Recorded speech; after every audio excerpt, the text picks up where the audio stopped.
Oke, firman Tuhan hari ini berbicara berkat khusus. Saya percaya tidak ada satupun di sini yang tidak mau diberkati Tuhan. Katakan amin. Yang tidak katakan amin gak diberkati. Semuanya mau diberkati ya. Amin. Yes. Berkat khusus. Wah, apa ini berkat khusus? Ada berkat khusus, pasti ada berkat umum. Betul ya? Ya. Nah, hari ini kita belajar melalui sharing firman Tuhan bahwa saudara, kalau kita orang-orang yang dekat dengan Tuhan, orang yang setia dengan Tuhan, taat, bergaul karib, wow, Tuhan janjikan berkat khusus. Amin. Mau berkat khusus Tuhan? Mau? Nah, kita nikmati firman Tuhan. Ya, minggu lalu Pastor Marlon ya menyampaikan isi hati Tuhan.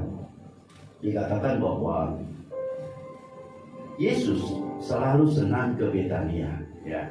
Tempat yang dia sukai adalah Betania, ya.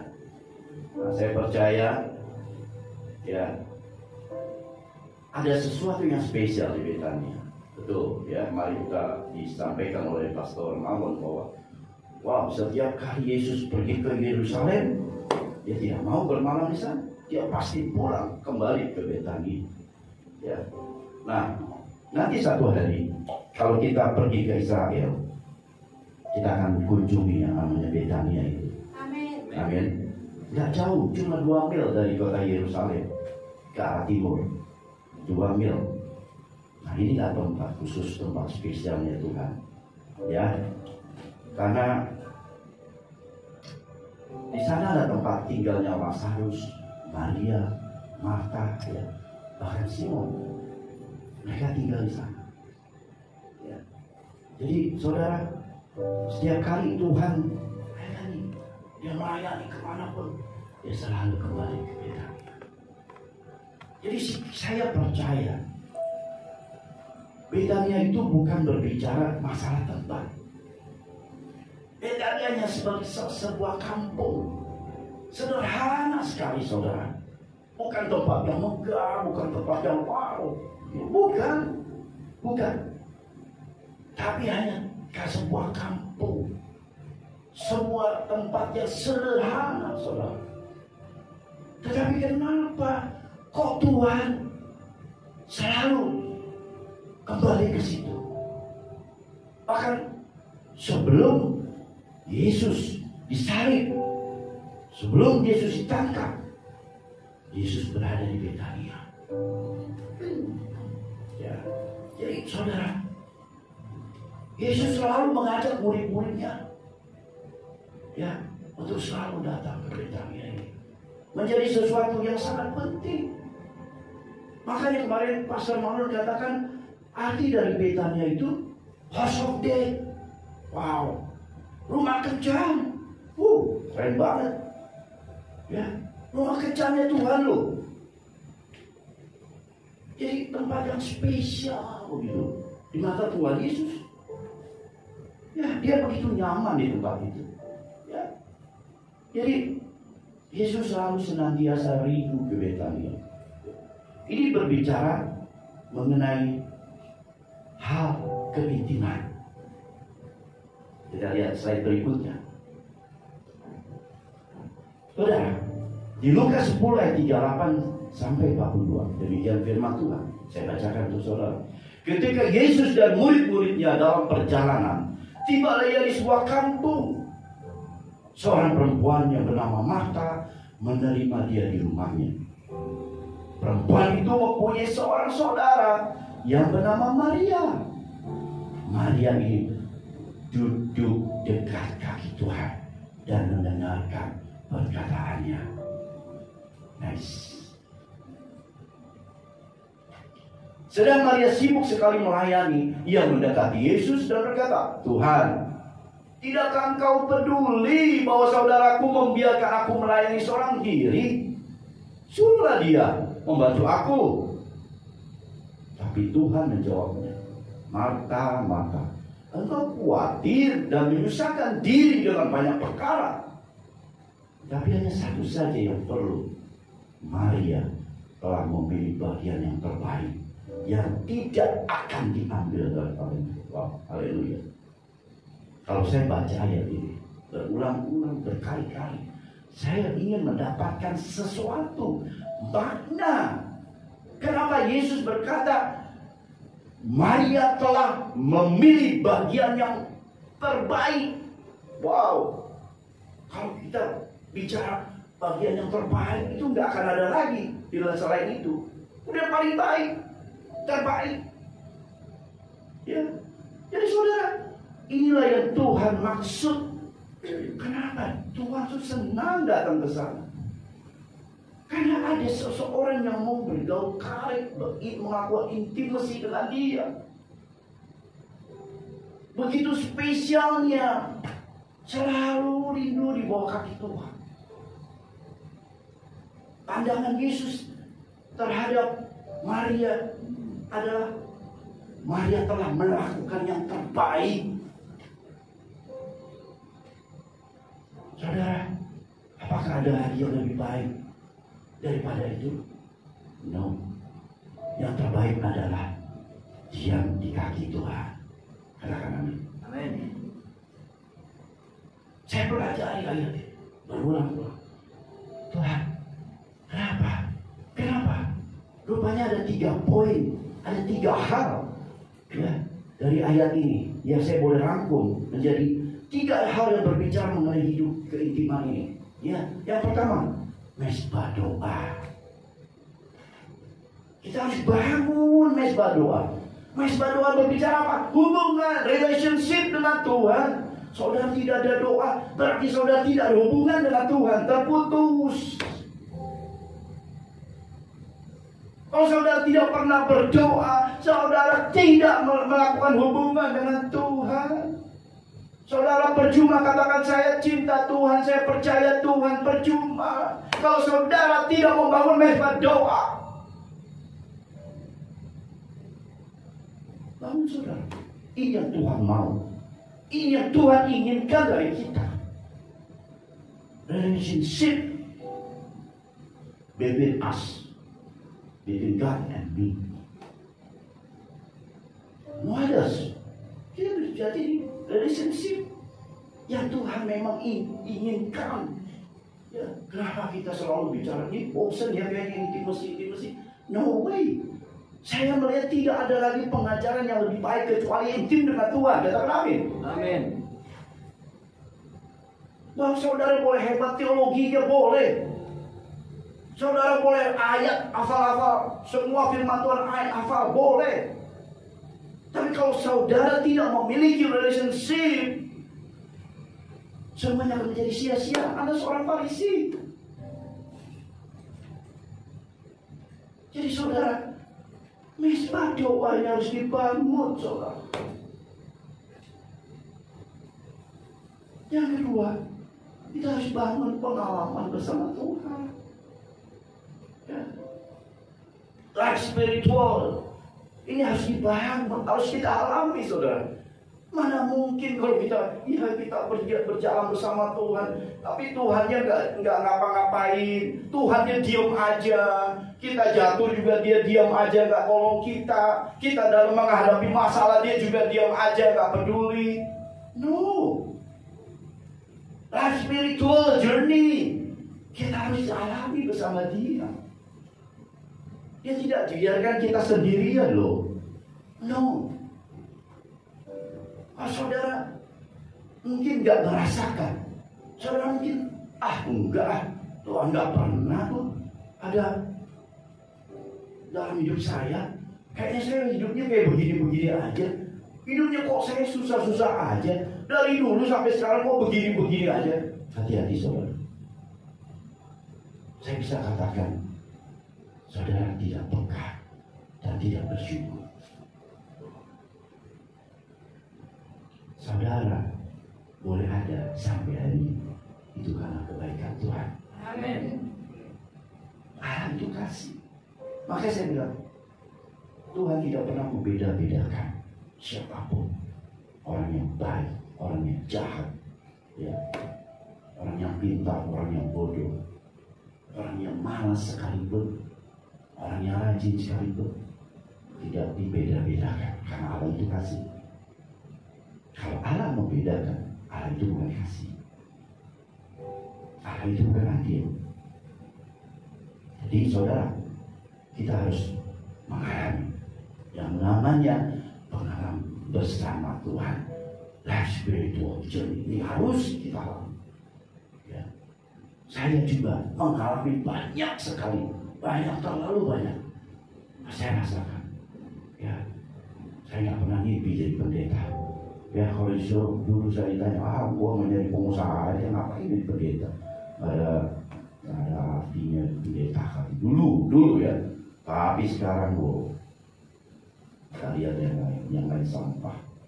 Dulu kehidupan saya sampah. Sekarang saya berjalan bersama Tuhan. Life spiritualnya saya, journey saya dengan Tuhan. Wow, selalu Tuhan ada. Wah, itu dia keren. Ya, jadi saudara, yang ketiga, kita juga harus mengalami berkat khusus, special blessing dong. Amen. You are special, right? Special. Kalau you nggak special di mata Tuhan, wah, nggak keren. Percuma saudara. Saudara lakukan intimasi, ya, saudara lakukan dengan taat dan setia. Kalau Tuhan tidak memberikan special blessing, sama aja dengan orang lain. Dan itu tidak akan terjadi. Saya katakan tidak akan pernah terjadi. Saudara pasti mengalami special blessing. Amin. Ya. Saya bisa katakan ini. Ya. Jadi saudara, mesbah doa ini harus dibangun. Pak Niko berkali-kali memesan kepada kita sebagai gembala rohani. Ayo bangun mesbah doa, menara doa, bangun. Ya, naik pujian penyembahan, ayo. Ya, kalau kita gereja kecil kita ini, ya, gereja yang kecil yang baru bertumbuh ini, Tuhan pakai masuk ke menara doa dunia, wah, keren itu. Keren. Tuhan percayakan loh. Ya, kita bisa on air tiap minggu, menara doa, GBI Lentera Global. Wow. Saya juga bingung, Tuhan, siapa kita ini Tuhan? Kalau Tuhan pilih menjadi bagian daripada menara doa yang Tuhan percayakan loh, 24 jam, 7 hari dalam seminggu, non-stop. Naik ke hadapan Tuhan, pujian penyembahan dan doa kita masuk ke hadapan Tuhan.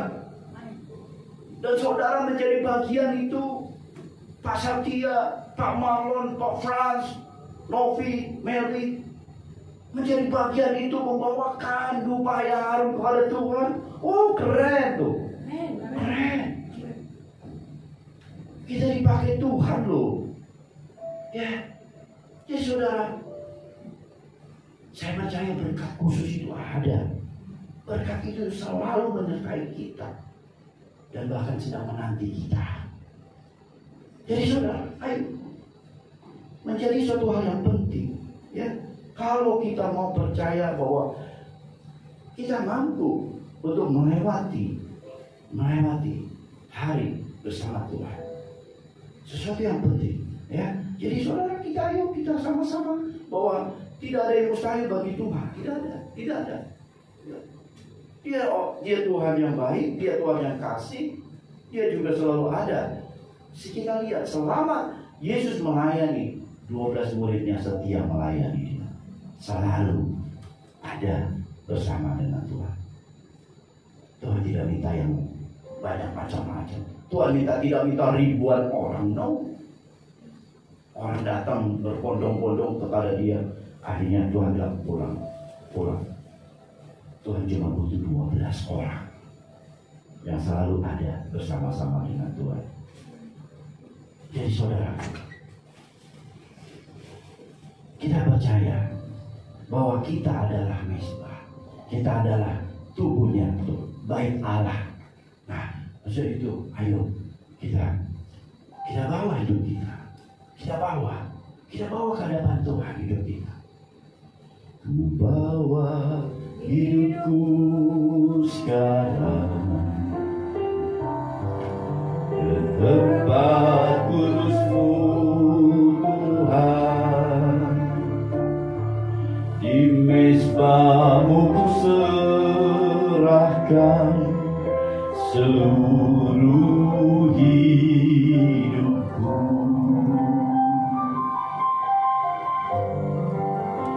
Penuhi hatiku sekarang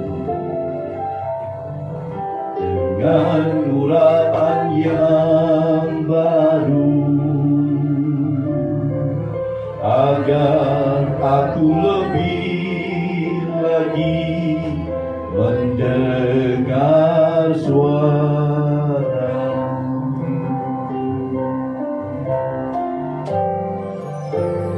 Jadikan aku Tuhan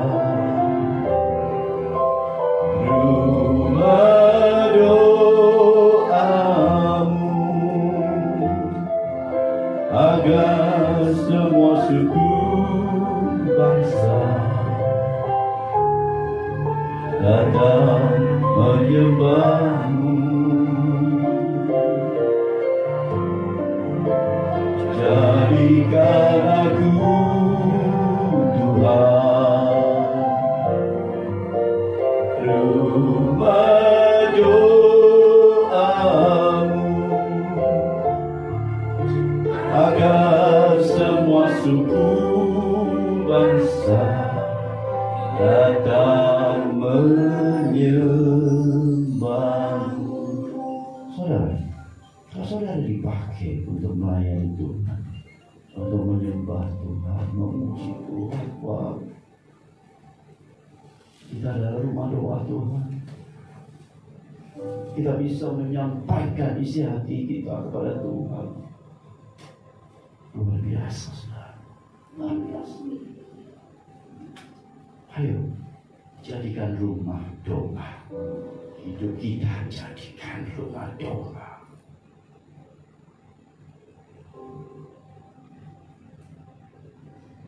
Pengalaman bersama Tuhan. Kita lihat next berikutnya. Matius 7 ayat 21 sampai 23. Bukan setiap orang yang berseru kepadaku, Tuhan, Tuhan, akan masuk ke dalam kerajaan surga, melainkan dia yang melakukan kehendak Bapa-Ku yang di surga. Pada hari terakhir banyak orang akan berseru kepadaku, Tuhan, Tuhan, bukankah kami bernubuat demi nama-Mu dan mengusir setan demi nama-Mu dan mengadakan banyak mujizat demi nama-Mu juga? Perhatikan di sini. Pada waktu itulah aku akan berterus terang pada mereka dan berkata, aku tidak pernah mengenal kamu. Enyahlah daripadaku, kamu sekalian pembuat kejahatan.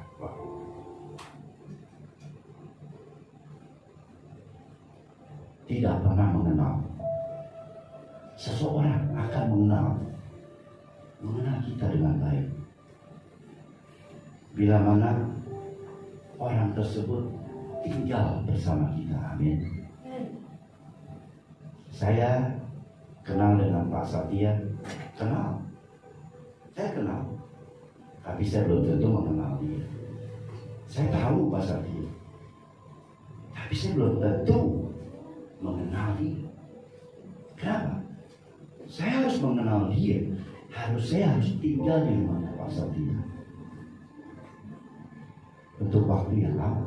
Kalau 1-2 hari belum tentu mengenal. Saya harus tinggal di rumahnya Pak Satya untuk waktu yang lama, baru saya tahu siapa Pak Satya. Saya kenal dia, cara dia bicara, cara dia makan, cara dia berpakaian, sifatnya saya tahu, pikirannya saya tahu, karakternya saya tahu. Apapun yang dia lakukan saya tahu. Jadi saudara, mengenal itu adalah mengandung satu keintiman. Saudara mengenal dengan pasangan hidup saudara. Mungkin sampai hari ini masih terseok-seok belajar mengenal. Meskipun saudara sudah hidup 10 tahun, 15 tahun, 20 tahun, 30 tahun, tapi saudara masih terseok-seok mengenal pasangan saudara. Untuk mengenal tidak mudah saudara, tidak mudah. Mengenal bukan berarti saya tahu istri saya, saya tahu suami saya. No. Mengenal membutuhkan waktu, membutuhkan pengorbanan, membutuhkan kesiapan hati.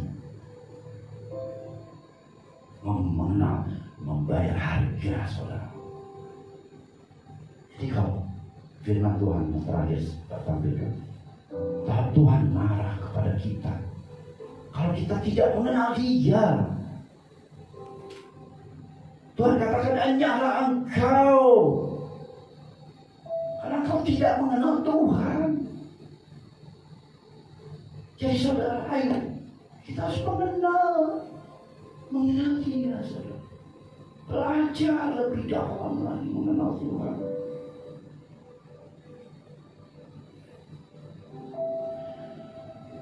Kata mengenal itu dalam bahasa aslinya adalah ginosko. Ginosko itu memiliki arti. Ya, yang pertama, to know by experience. Ya, mengenal karena pengalaman. Mengenal karena pengalaman itu butuh waktu saudara. Ya. Saya dengan istri saya berjalan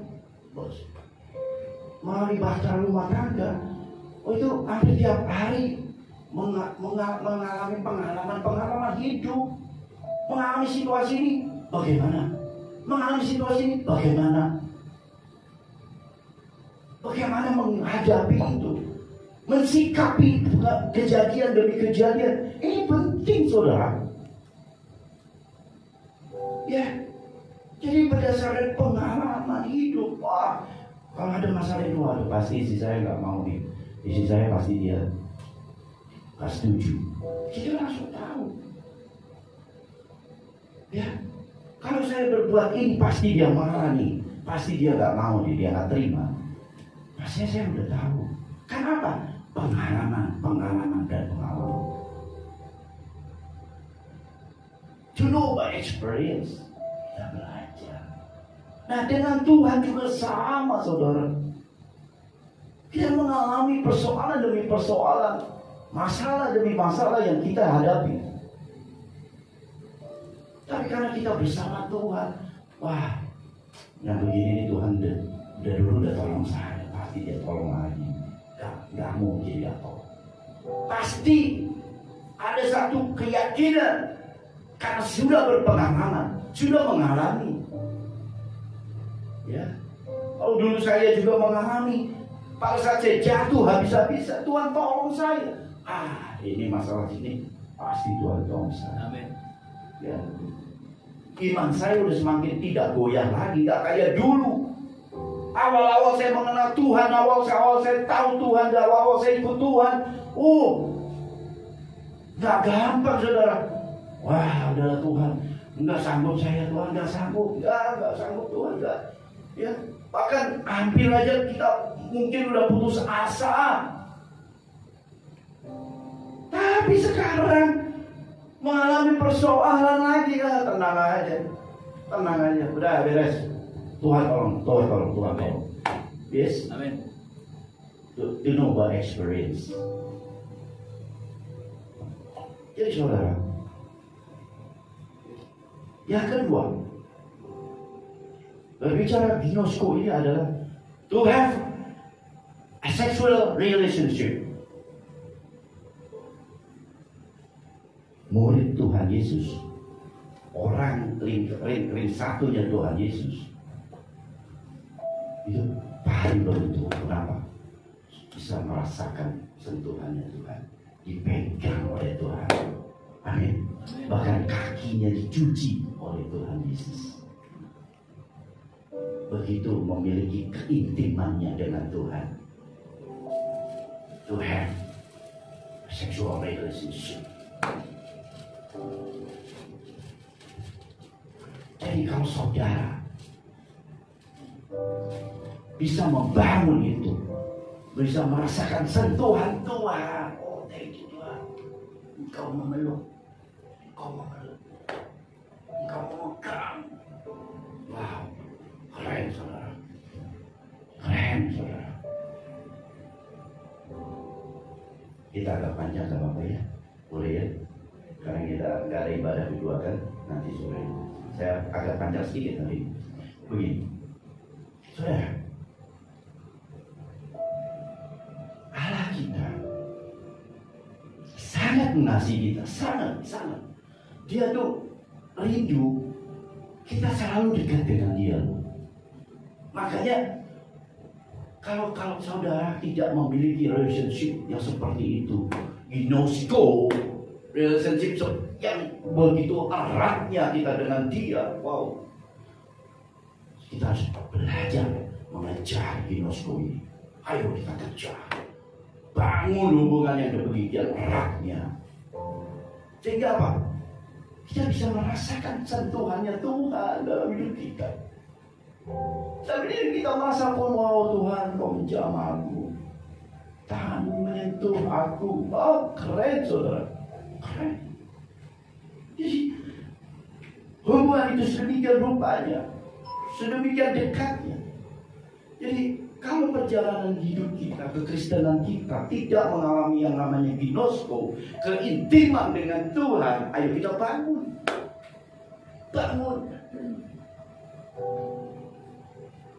Ya kita bisa menangis. Ya, dulu saya paling anti menangis, tapi setelah kenal Tuhan, hidup di dalam Tuhan, saya menangis. Saya menangis, saudara. Menangis bukan karena cengeng, bukan. Tapi rasakan hadirat Tuhan, rasakan sentuhannya Tuhan. Ada hubungan yang intim dengan Tuhan. Kita bisa rasakan itu. Jadi saudara, ayo, perjalanan hidup spiritual itu harus berdasarkan pengalaman. Ada ilustrasi begini. Ada 3 orang sedang bicara, ngobrol. Yang pertama orang ini bicara begini. Gua kemarin dengar berita, ada orang jatuh dari apartemen lantai 3. Jatuh, tapi yang gue dengar dia gak mati loh, cedera juga enggak. Wah, keren juga tuh orang ya. Yang kedua dia cerita, gue bukannya dengar, tapi gue lihat sendiri depan mata gue itu kejadian. Jadi yang kedua kan, oh itu cerita waktu itu, gua ada di situ, gua lihat sendiri. Dia jatuh memang dari apartemen dan dia tidak mengalami cedera. Dan yang ketiga, dia lebih ini lagi, dia menyampaikan, lu tahu nggak siapa yang jatuh? Gua yang jatuh. Jadi yang beruntung yang mana? Yang mengalami. Kalau yang dua cuma dengar cerita, yang pertama dengar cerita, yang kedua cuma melihat, yang ketiga mengalami. Jadi saudara harus mengalami. Firman Tuhan harus dialami, bukan cuma didengar, ya, bukan cuma dibaca, tetapi tidak dialami, saudara. Kita belajar hari pengalaman bersama Tuhan. Oh ini dan mengerti atau enggak? Kayaknya mengerti ya? Amin dong, amin. Amin. Nah gitu, yes. Jadi betul-betul experience kita harus alami, saudara. Jadi kalau saudara tidak mengalami, oh Tuhan, ada yang salah. Nah, berkat khusus itu ada syarat tuh, ya.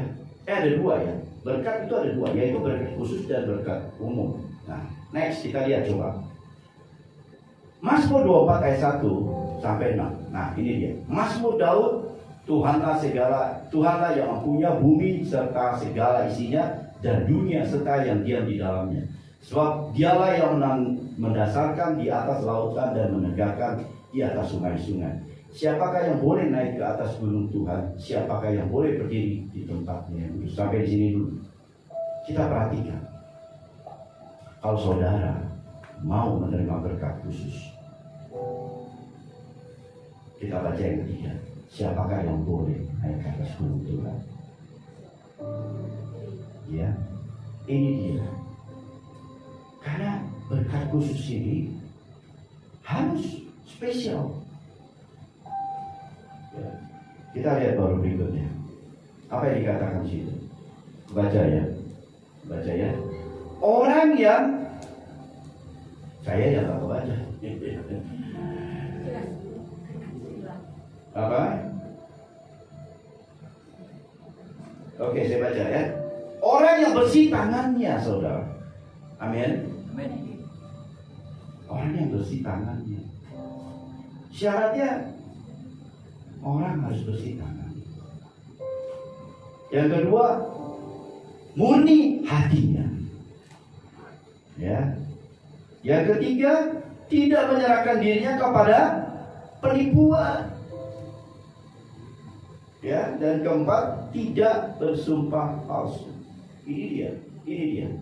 Syarat untuk bisa naik ke gunung Tuhan ada 4. Ya, yang pertama, tangannya harus bersih. Kedua, murni hatinya. Ya. Yang ketiga, tidak menyerahkan diri kepada penipuan. Keempat apa? Ya, simak. Tidak bersumpah palsu. Ya, jadi saudara, kita bahas ya.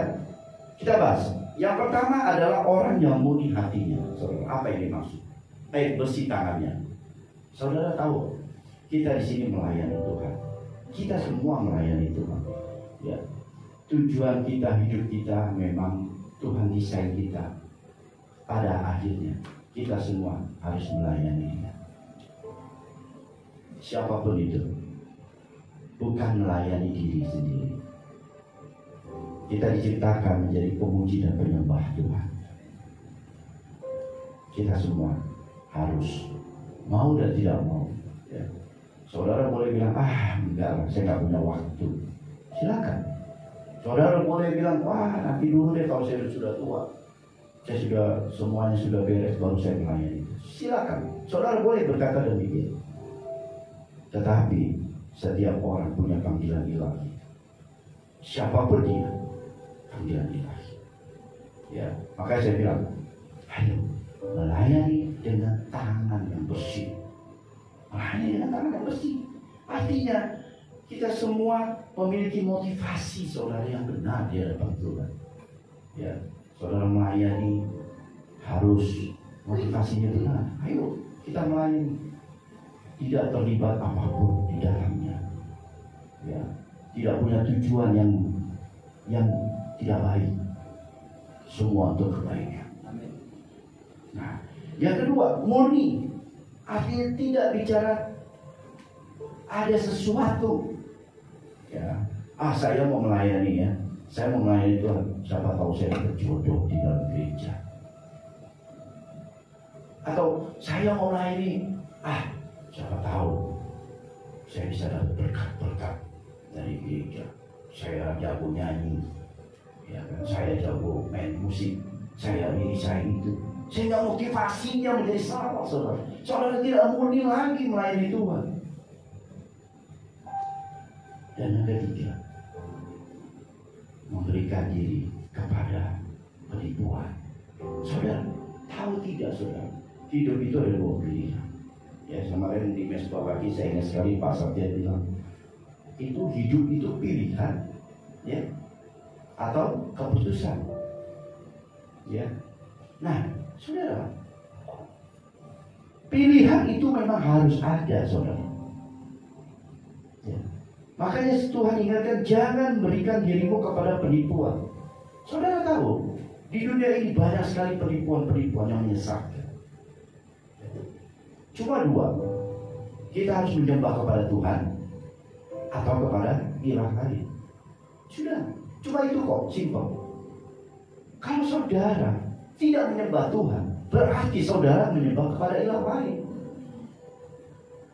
Nah, inilah yang Tuhan maksud, menyerahkan diri kepada penipuan-penipuan.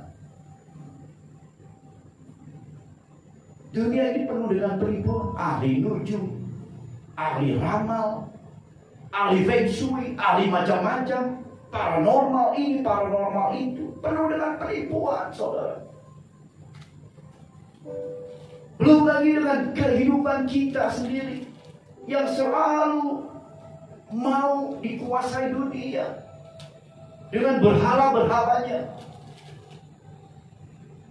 Ya saudara, sibuk dengan pekerjaan sehingga saudara tidak punya waktu lagi untuk Tuhan. Menjadikan pekerjaan, bisnis, usaha saudara menjadi berhala. Itu adalah penipuan.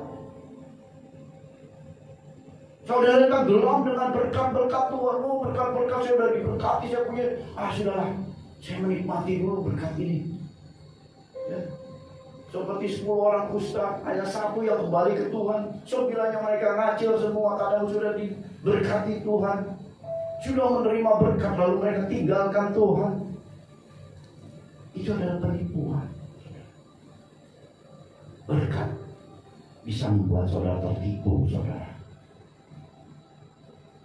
Jangan tenggelam. Semua itu gak ada artinya, hanya sia-sia sementara. Tetapi kita melekat, terus melekat dengan Tuhan. Itu yang Tuhan mau. Kembali kepada Tuhan, itu yang Tuhan mau. Sembah Dia, hanya satu-satunya Tuhan bagi hidup saudara dan saya. Jadi saudara, jelas sekali kita harus memiliki hati yang murni. Tidak boleh berikan diri kita kepada penyembahan berhala. Ya.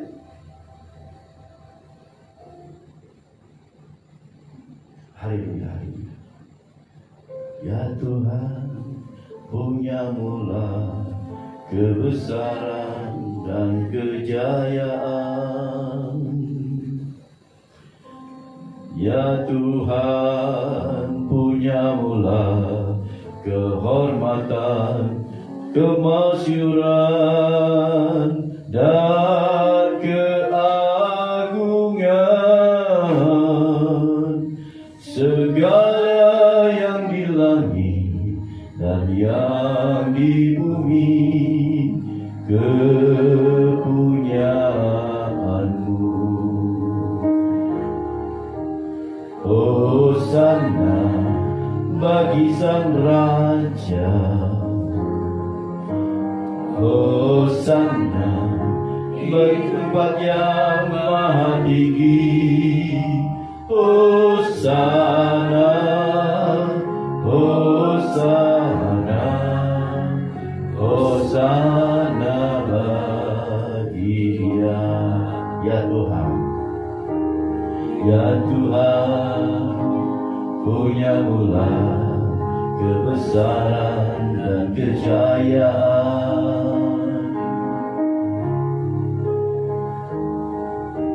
Ya Tuhan, punyamulah kehormatan, kemasyuran dan keagungan. Segala yang di langit dan yang di bumi kepunyaanmu.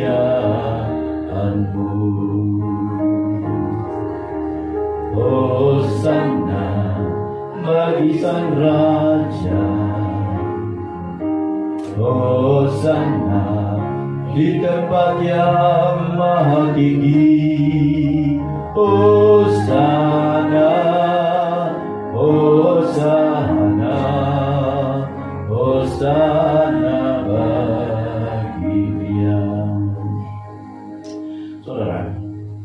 kita bisa naik ke gunung Tuhan.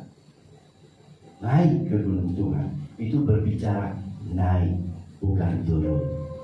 Naik itu berat loh saudara.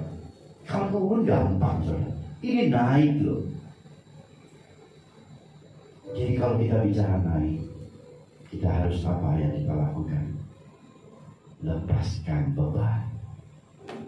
Jangan bawa beban. Amin. Kalau kita naik tanpa bawa beban enak, enteng, betul ya. Tapi kalau kita naik kita bawa beban, berat setengah mati saudara.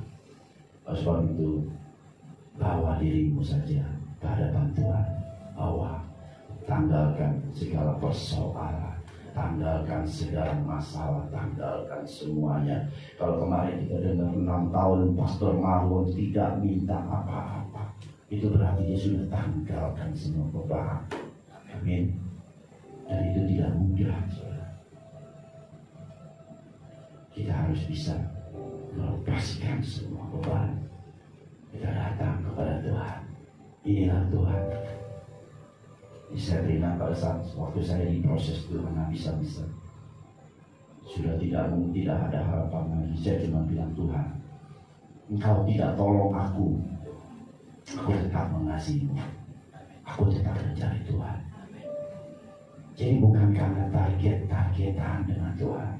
Bukan karena maksud tujuan naik ke gunung Tuhan. Bukan saudara. Kalau saudara mau naik ke gunung Tuhan, tanggalkan beban semua. Tanggalkan motivasi. Tanggalkan ambisi. Semuanya tanggalkan. Naik. Bawa dirimu. Inilah ke Tuhan. Inilah ke Tuhan. Aku mau menikmati Engkau. Aku mau menikmati. Itulah hidup, inilah hidupku. Aku berikan kepadamu Tuhan. Jadi saudara, yang keempat, jangan bersumpah palsu. No. Ya katakan ya, tidak katakan tidak. Selebihnya berasal dari sejarah. Jadi saudara harus katakan ya. Kalau memang ya. Saudara berjanji sama Tuhan, kenapi berat, yes, nggak apa-apa, memang harus maju terus, jangan mundur. Wah berat Tuhan, nggak sanggup Tuhan, no, jangan. Makanya saya bilang, kalau kamu sudah janji sama Tuhan, jangan berat, yes. Saya ambil contoh, saudara kalau mau bikin paspornya, saudara isi semua, detail paspor isi. Kalau ada satu kolom yang tidak diisi, aplikasi kamu akan dirobek, kembalikan, ditolak. Dengan Tuhan juga begitu. Semua harus yang Tuhan minta, kita harus berikan. Apapun yang Tuhan minta, waktu, uang, tenaga, pikiran, Tuhan mau, Tuhan minta, berikan.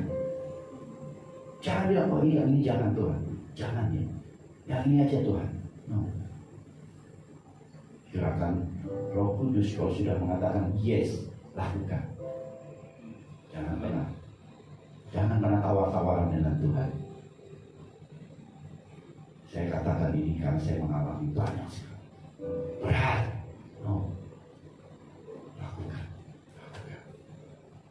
Lakukan. Taat. Iya, katakan iya. Tidak, katakan tidak. Jadi, jangan bersumpah palsu. Jangan bilang yes tapi tidak dikerjakan. Ya, lakukan. Jadi saudaraku, saya percaya saudara akan menerima berkat-berkat khusus hari ini. Dan karena kita bisa lakukan sesuatu yang Tuhan mau dalam hidup saudara dan saya, pasti Tuhan perhitungkan saudara. Tuhan tidak pernah berhutang loh. Tidak pernah berhutang. Apalagi kepada orang benar. Kita tahu tokoh-tokoh dalam Alkitab semuanya tidak ada yang Tuhan tidak perhatikan, semuanya. Ya. Bahkan yang paling parah Ayub saja Tuhan double portion dia terima terakhir. Akhirnya dia terima double portion. Karena Tuhan tidak pernah buat berhutang. Jadi saudara, kalau kita sungguh-sungguh dengan Tuhan, Tuhan akan berkati saudara. Tuhan akan berkati saudara. Ya. Jadi dalam Ulangan 3:33 saya bacakan aja buat saudara. Sungguhlah ia mengasihi umat. Semua orangnya yang kudus di dalam tanganmu lah mereka. Pada kakimu lah mereka duduk menangkap sesuatu dari firman. Jadi saudara, kita semua orang-orang kudus yang sudah dikuduskan. Ya. Tadinya kita nggak kudus, tidak.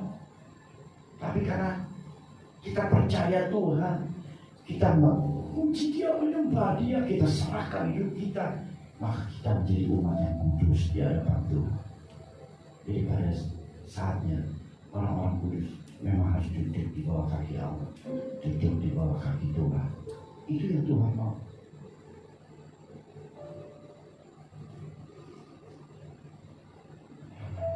Next. Berhala zaman now, hati-hati ya. Kekuatan sendiri ya, jangan pernah andalkan. Walaupun saudara kuat, saya percaya saudara kuat, jangan pernah andalkan. Andalkan Tuhan saja ya. Kesibukan usaha pekerjaan juga jangan sampai merebut waktumu di hadapan Tuhan ya. Saya tahu kita sibuk ya, di sini ada pengusaha, ada pekerja, karyawan yang harus on time harus datang di kantor dan lain sebagainya. Tapi ingat, waktu bersama Tuhan jauh lebih berharga, ya, jauh lebih penting ya. Keluarga juga jangan sampai menyita kita. Waktu kita hanya untuk anak, udah dari pagi, siang, sore, malam. Anak sibuk dengan urusan rumah tangga, tidak ada waktu. Hati-hati ya. Uang dan harta juga tidak membuat kalian silo. Kalian merasa, wah saya sudah aman, nyaman, saya sudah punya harta, deposito saya banyak, uang saya banyak, mobil saya, rumah saya banyak, sehingga merasa wah sudah tak butuh. Makanya saya senang sekali ada dari Ibu Rina yang dari Belanda mengatakan, wah di sini susah, orang-orangnya susah. Mereka susah kalau dibawa untuk ke gereja, karena mereka sudah nyaman hidupnya, comfort zone. Mereka uang ada, apapun ada, semuanya tersedia. Mereka sudah tidak butuh Tuhan. Makanya kita bersyukur kita masih bergelut dengan kehidupan ini, sehingga kita merasakan, kita butuh Tuhan. Hati-hati. Kepintaran juga ya. Nah, jangan membuat kita merasa, wah saya sudah pintar, sudah bisa ini, sudah itu. No. Jabatan dan pangkat. Hati-hati. Ya, baik. Terakhir mungkin slide habis. Oke, Tuhan Yesus memberkati. Jadi sekali lagi saya cuma sampaikan berkat khusus Tuhan sediakan buat kita semua. Amin. Ya, jangan ragu-ragu, Tuhan pasti siapkan. Semangat terus, maju terus bersama Tuhan. Waktu-waktu kita berikan kepada Tuhan tidak akan pernah sia-sia. Percaya, Tuhan perhitungkan semuanya itu. Ya, Tuhan Yesus berkati. Ya, kita berdoa. Bapa, kami ucap syukur kalau hari ini kami sudah mendengar isi hati-Mu bahwa Engkau menyediakan berkat khusus bagi kami semua. Orang-orang yang percaya akan Engkau, orang-orang yang taat akan Engkau, orang-orang yang setia akan Engkau, orang-orang yang selalu berkomitmen dengan Engkau. Bahkan lebih daripada itu, kami juga akan naik ke gunungnya Tuhan, karena kami percaya tangan kami bersih Tuhan. Tangan kami tidak melakukan kejahatan. Tangan kami memiliki sesuatu yang baik untuk kami kerjakan. Kami juga memiliki hati yang murni, tidak memiliki beban. Kami tanggalkan semua. Kami tidak memiliki ambisi, motivasi apapun. Kami hanya mengasihi Tuhan. Dan pada saat kami mengasihi Tuhan, kami percaya Tuhan terlebih lagi mengasihi kami. Dan kami juga, Tuhan, kami tidak mau masuk dalam penipuan yang dunia lakukan. Penipuan dunia itu begitu banyak Tuhan, sehingga kadang kami melihat betapa dunia itu begitu membuat kami terheran-heran. Tetapi kami sungguhnya kami tidak mau Tuhan melihat dunia menipu kami, tapi kami mau Tuhan arahkan hati dan mata kami hanya kepada Tuhan. Engkau sumber mujizat, Engkau sumber pertolongan kami, Engkau segalanya bagi kami Tuhan. Dan pada akhirnya kami juga mau berkata ya, kalau memang iya dan tidak kalau memang tidak. Kami tidak mau bersumpah palsu, kami tidak mau berjanji palsu Tuhan. Kami akan melakukan segenap apapun yang Kau perintahkan kepada Engkau Tuhan. Kami akan kerjakan apa yang Kau minta dari kami Tuhan. Kami akan selalu untuk menepatinya Tuhan. Kami percaya kami aman bersama dengan Engkau. Engkau ada bagi kami ya Tuhan. Terima kasih Tuhan. Terima kasih. Haleluya. Haleluya. Amin. Tuhan Yesus memberkati.